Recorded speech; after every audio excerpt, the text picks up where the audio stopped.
Hi there, everyone, and welcome to today's daily devotion. We've been going through the entire book of Hebrews together. We're actually nearing the end of our study, and today's verses are taken from Hebrews 12, verses 3 through 6.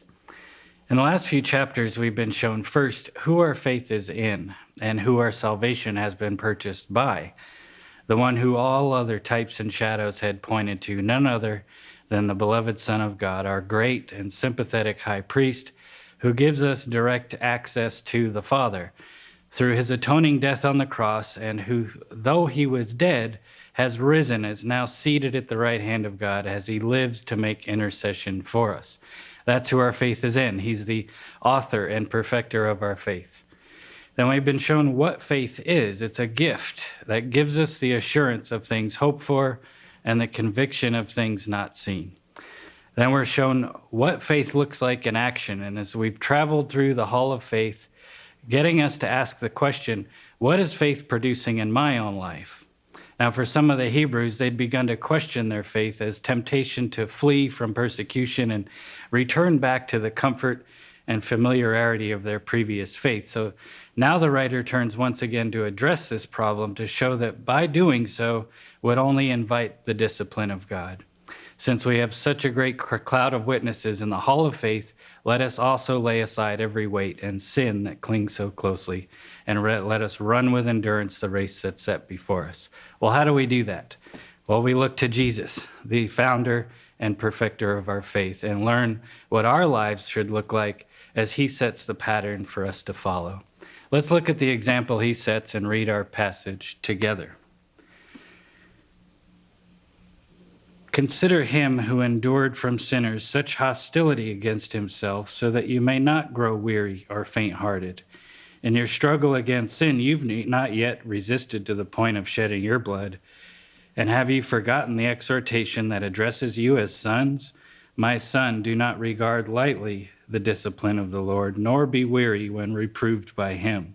For the Lord disciplines the one he loves, and chastises every son whom he receives. Okay, so we're already mentioned that the readers of this letter were facing hostility, and as a result, were beginning to walk away from their faith, or at least be tempted to. So what do we see when we look at Jesus? We look at the hostility that he endured from sinners. He was falsely accused, mocked, beaten, spat upon, slapped, his beard ripped out, he was nailed to a cross, and he was killed. So when we consider what Christ endured for us, on one hand, we should be encouraged. He shed his blood in the battle against sin. And we're never asked to do anything that Christ hasn't already done himself. Remember, he was perfect, and they crucified him for it. So on the other hand, we shouldn't be surprised when the world hates us for following him, for they hated him first.